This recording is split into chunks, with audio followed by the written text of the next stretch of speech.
Na alegria do Espírito Santo, nós saudamos a você que nos acompanha no programa Ponto de Encontro desta 18ª Semana do Tempo Comum, aqui pela TV Canção Nova Rio Grande do Sul e também pelas redes sociais da nossa Diocese de Caxias do Sul. Obrigado a você pela sua audiência e pela sua companhia nesta revista semanal com notícias, informações, a vida pastoral da nossa Diocese de Caxias do Sul. No programa Ponto de Encontro desta semana, você vai saber um pouco mais sobre a festa de São Pelegrino, uma das paróquias mais tradicionais de Caxias do Sul. A abertura do mês das vocações na Catedral Diocesana com um concerto musical e também a Romaria Vocacional da Diocese de Caxias do Sul. E claro, o programa Razões da Fé, que vai continuar a sua caminhada, a sua explicação sobre as conferências gerais do Episcopado da América Latina e do Caribe. Entre os dias 1º e 4 de agosto, a paróquia São Pelegrino de Caxias do Sul celebrou a festa do seu padroeiro. Nós recebemos algumas fotos, alguns vídeos e você pode acompanhar a partir de agora. Em agosto, a igreja celebra a memória de São Pelegrino e na paróquia que leva o seu nome, em Caxias do Sul, acontece a tradicional festa do padroeiro. Todos os anos são organizadas diversas atividades e celebrações em sua homenagem e neste ano não foi diferente. A programação iniciou com o tríduo a São Pelegrino na quinta-feira, 1º de agosto, com um convite especial para os comerciantes e lojistas do bairro participarem da missa das 6h30 da tarde. No dia 2 de agosto foi a vez das instituições de ensino e da catequese se juntarem à comunidade. Após a missa das 6h30, participaram de uma linda procissão luminosa, com a imagem de São Pelegrino à frente e um carro de som acompanhando. Todos rezaram e pediram a intercessão de São Pelegrino. Na véspera da grande festa, sábado 3 de agosto, aconteceu o encerramento do tríduo com a missa dedicada às instituições beneficentes, filantrópicas e pastorais sociais, prestando uma bela homenagem ao padroeiro. Ao final da celebração, os festeiros realizaram o sorteio da rifa. No tão esperado dia da festa de São Pelegrino, a missa solene foi celebrada às 10 horas da manhã, reunindo centenas de fiéis. A cerimônia, presidida pelo pároco Padre Oscar Quemelo Franceschelli, destacou a vida e a passagem de São Pelegrino. Para concluir as comemorações, aconteceu um almoço festivo com a presença de quase 400 pessoas. Todos os participantes receberam um terço com a imagem de São Pelegrino como lembrança da festa. No domingo, dia 4 de agosto, na Catedral Diocesana de Caxias do Sul, paróquia Santa Teresa d'Ávila, aconteceu também a abertura do mês das vocações, com um concertino musical chamado Ponto Tom.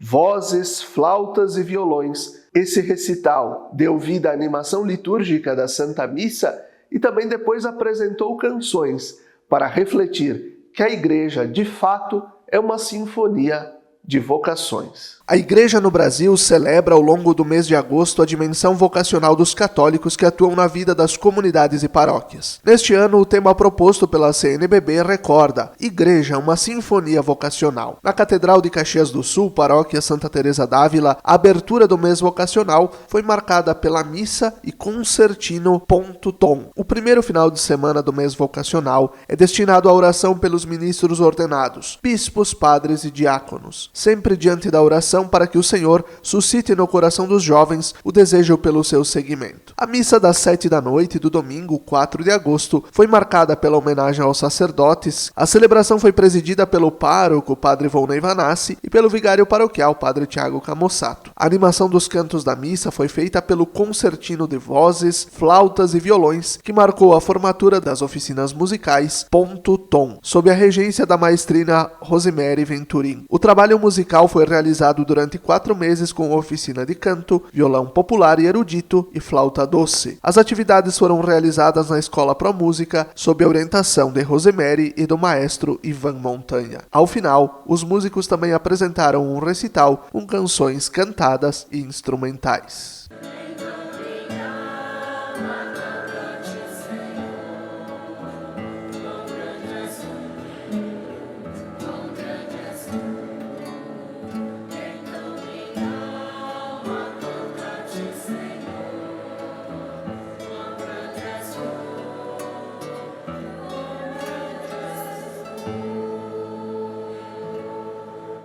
Também no domingo, dia 4 de agosto, dia do Padre, quando recordamos São João Maria Vianney, a Diocese de Caxias do Sul celebrou a sua Romaria Vocacional ao Santuário de Caravaggio, em Farroupilha.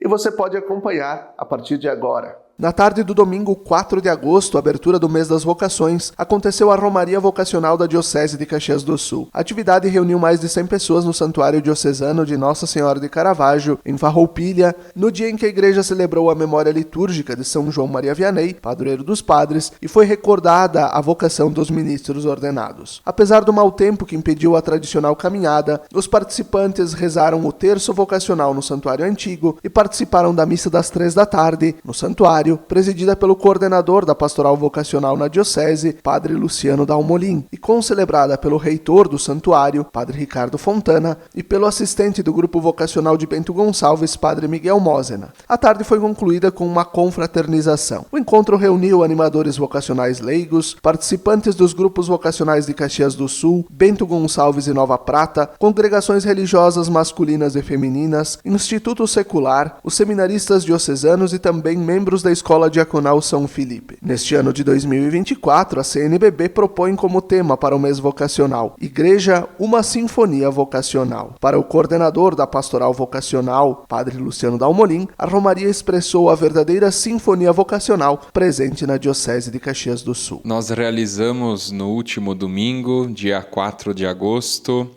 mais uma Romaria Vocacional da Diocese de Caxias do Sul ao Santuário de Caravaggio. O encontro, que estava previsto para também acontecer uma caminhada, devido ao mau tempo não foi possível realizar, mas mesmo assim nos reunimos para algumas atividades no Santuário Antigo, com um momento de acolhida dos participantes, de oração do terço. Depois celebramos a missa às 15 horas e após a missa um momento de confraternização. Então foi a nossa Romaria um momento de integração das várias vocações presentes na nossa igreja. Foi um momento de celebrar as vocações e também de rezar pelas vocações, como nos sugere o tema e o lema do mês vocacional deste ano de 2024. Nós temos para este mês de agosto visitas a várias escolas da nossa diocese, onde também nós iremos refletir junto com os jovens a questão vocacional. Também a catequese irá trabalhar, com os encontros que a Pastoral Vocacional desenvolveu, encontros vocacionais para todas as turmas de catequese da nossa diocese. Nós teremos aí pela frente, no mês de outubro, o nosso encontro diocesano de zeladoras de capelinha e também o encontro dos coroinhas e acólitos, que estão dentro, assim, da nossa programação da Pastoral Vocacional. E dando continuidade às nossas reflexões promovidas pelo programa Razões da Fé, produzido pela Pastoral da Comunicação da nossa Diocese e que a cada semana nós trazemos aqui para vocês, nós continuamos falando sobre as conferências gerais do Episcopado da América Latina e do Caribe. Padre Leonardo Lucian Dalosto e o doutorando em Filosofia Gabriel Guilherme Frigo nos ajudam a fazer este caminho, agora da Conferência de Medellín até Puebla. De Medellín surgem dois apontamentos importantes: a valorização da ação política e das comunidades eclesiais de base, as nossas chamadas SEBs. Como foi a caminhada da Igreja no nosso continente depois dessa conferência? Ok. O Concílio Vaticano II não trabalhou de forma assim central a questão da pobreza.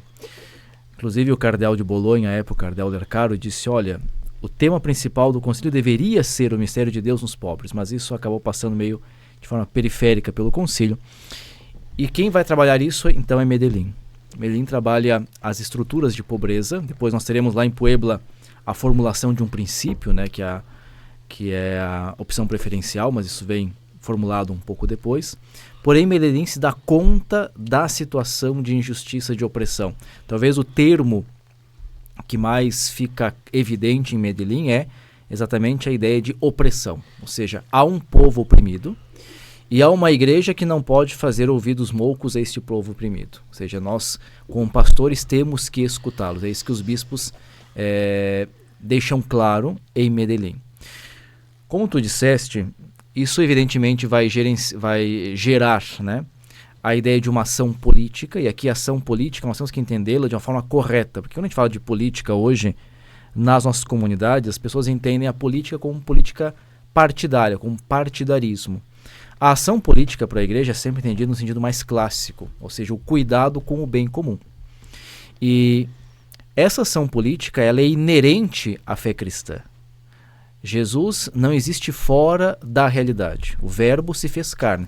A partir do momento em que o Verbo se fez carne, a realidade entra na dignidade divina. Portanto, agir na história, agir no cuidado com as pessoas, tudo isso é ação política e, portanto, por assim dizer, decorre da fé cristã, né? E as comunidades eclesiais de base, as SEBs, são essas pequenas células da igreja como tal, as nossas comunidades, que estão inseridas nos seus contextos. Mas qual é a diferença entre uma comunidade eclesial de base, digamos assim, e uma comunidade normal, as nossas capelas ou paróquias? Uma só. A consciência do contexto. Essa é a única diferença. Quer dizer, o que Medellín pede é que as nossas comunidades, as nossas paróquias, onde estiverem, tenham consciência do seu contexto, né, e levem em consideração que há uma exigência de fé para combater, para trabalhar contra as estruturas de injustiça. É isso que Medellín traz para nós, né? Por isso que Medellín, para a teologia latino-americana, é considerada quase que como uma fonte daquilo que depois seria chamada teologia da libertação, né? A teologia da libertação, que para muitos é destruída, ela é para nós a ideia de uma teologia que se faz a partir da prática, da realidade como tal, né, visando a transformação da prática, onde nós não temos mais uma distinção, uma separação entre os conceitos de salvação e libertação. Ou seja, a salvação ela tem uma incidência necessária na história, que se manifesta na libertação das pessoas, né? Mas isso tem a sua fonte, tem a sua raiz em Medellín. Medellín traz, repito, para nós essa noção muito clara de que há um povo oprimido e que pede libertação. Quem é que escuta? Ora, se nós estamos em um contexto que na América Latina se espalham e crescem as ditaduras militares, né? Quem é que escuta isso? Os bispos devem escutar isso. Então, por isso eu repito aquilo que disse antes, talvez Medellín seja, dentre os documentos das conferências, aquele que tem uma clareza e uma força profética maior, né? Mesmo Aparecida, que é talvez o mais belo dos documentos, assim, porque é mais bem trabalhado, organizado, claro, e muito mais completo, né? Porque falamos de um documento de pouco mais de 15 anos, Medellín tem uma força profética muito grande, né, diante do contexto da época. Em meio à ditadura, os bispos dizem, olha, há opressão. E os bispos têm que escutar isso. E assim nós vamos concluindo o primeiro bloco do nosso programa Ponto de Encontro desta 18ª Semana do Tempo Comum. Fique com a gente, até daqui a pouco.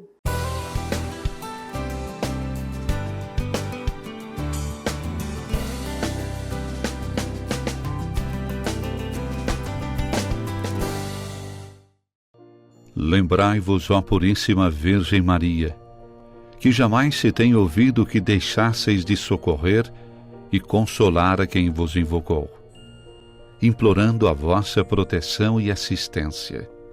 Assim, pois, animado com igual confiança, como a Mãe Amantíssima, ó Virgem das Virgens, a vós recorro, de vós me valho, gemendo sob o peso de meus pecados, humildemente me prostro a vossos pés.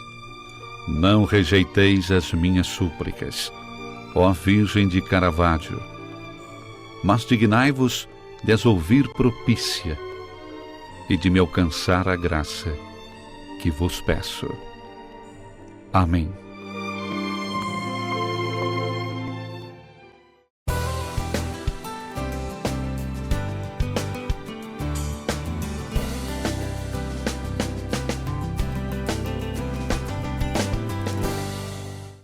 Estamos de volta com o programa Ponto de Encontro, aqui pela TV Canção Nova Rio Grande do Sul e também pelas redes sociais da nossa Diocese de Caxias do Sul. Obrigado a você pela sua audiência e pela sua companhia. E agora, dando sequência àquilo que já víamos no primeiro bloco, da reflexão sobre as conferências gerais do Episcopado da América Latina e do Caribe, agora nós damos sequência. Nós vamos nos aproximando e vamos falando neste segundo bloco sobre a terceira Conferência Geral do Episcopado da América Latina e do Caribe, realizada em Puebla.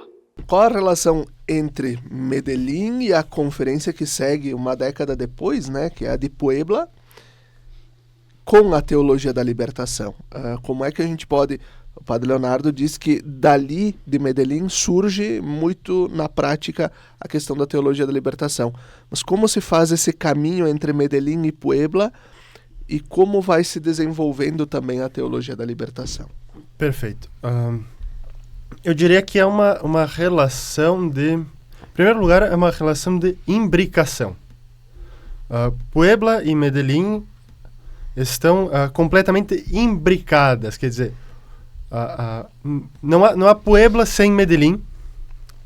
Ela é uma consequência direta, é um aprofundamento, é um refinamento até de certas questões, como a opção preferencial pelos pobres, que em Medellín não aparece com essa nomenclatura. Em Puebla já aparece mais refinado, mais bem trabalhado.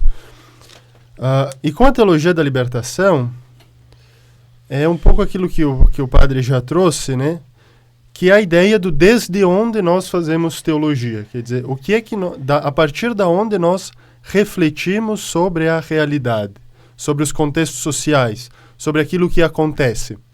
E aqui eu quero trazer uma expressão que é de um teólogo da libertação, que é uruguaio, Juan Luis II, que ele vai dizer, na verdade não é uma teologia da libertação, mas existem várias teologias da libertação dentro da América Latina, respondendo aos seus contextos. Então, a teologia da libertação, ou teologia do povo, do Scanone na Argentina, a teologia da libertação do Gutiérrez lá no Peru, a teologia da libertação aqui no Brasil, com tantos nomes, o Boff, talvez o principal deles, o Leonardo Boff, mas o Libânio, em homenagem ao padre Leonardo, mas tantos outros nomes de teologias da libertação que buscam...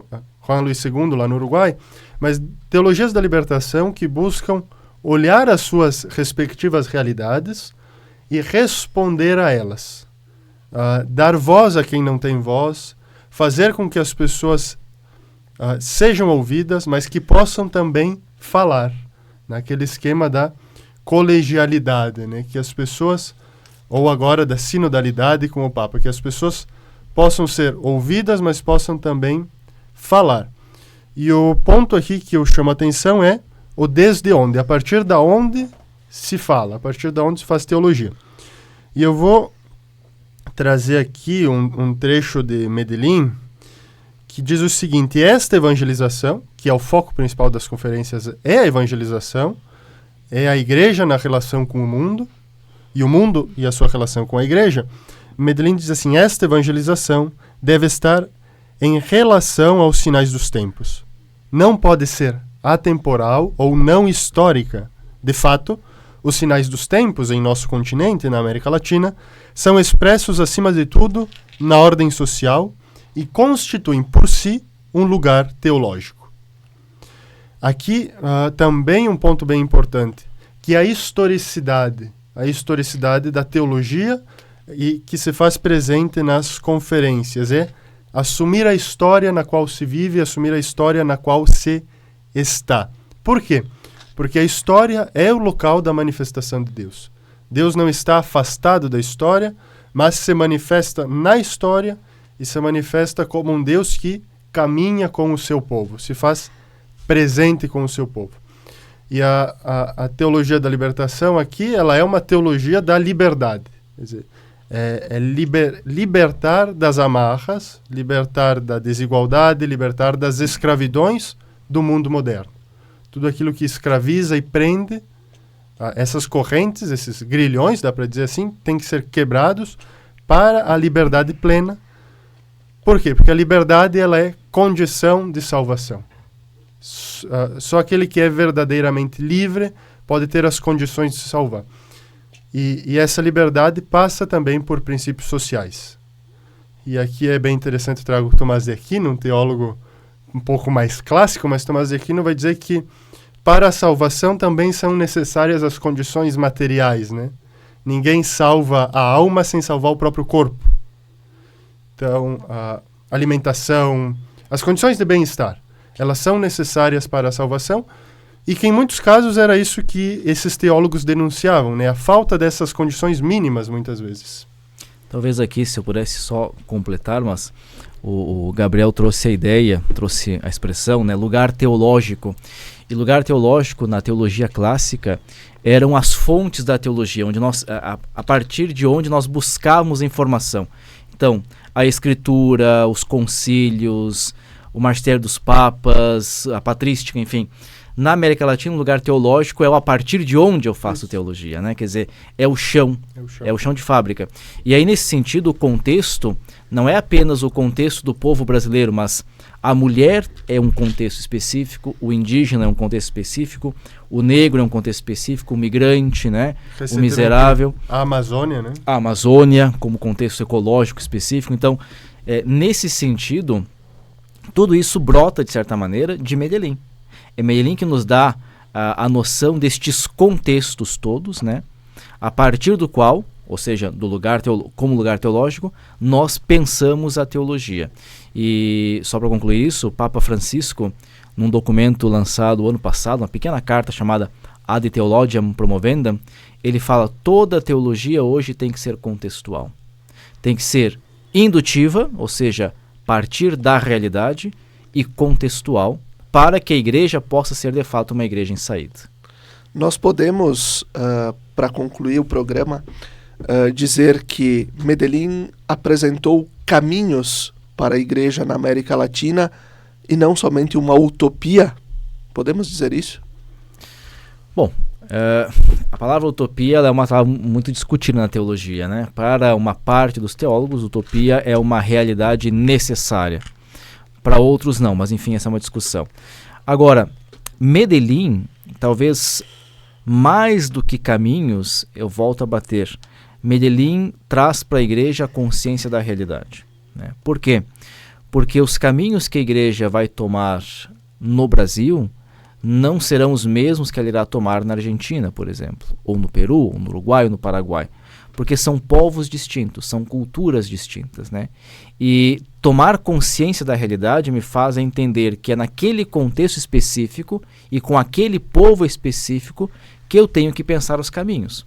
O atual Santo Padre, ele costuma dizer, o Papa Francisco, que não cabe ao Papa responder a todas as questões. Não, porque os episcopados locais têm que discernir dentro da sua realidade os caminhos. O que Medellín nos faz é trazer a igreja para o contexto, entender que há um contexto latino-americano onde se encontram, melhor dizendo, problemas que são comuns, mas em cada realidade eu tenho que discernir com o meu povo qual o caminho tomar.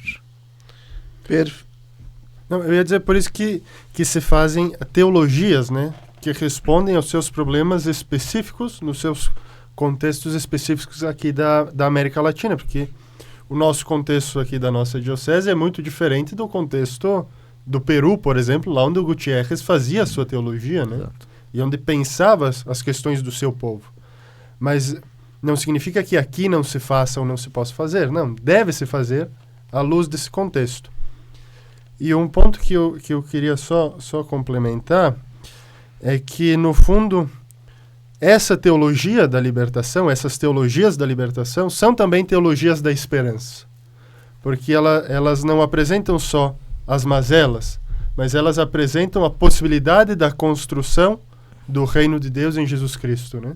Isso aqui é o importante. Quer dizer, não é só uma leitura sociológica da realidade e pessimista, e nem só eclesiológica. E não só eclesiológica, né? Mas é lendo a realidade, à luz de Jesus Cristo, construir uma teologia da esperança. Por quê? porque a nossa esperança é a salvação, e a salvação não se dá sem a liberdade. E assim nós vamos concluindo mais um programa Ponto de Encontro, agradecendo a você pela sua audiência e pela sua companhia. Se você nos acompanha nesta quinta-feira, fica com a adoração ao Santíssimo Sacramento ao vivo do Santuário de Caravaggio. E se nos acompanha no domingo, fica com a transmissão ao vivo do Santuário de Caravaggio. Até a próxima semana, até o próximo Ponto de Encontro.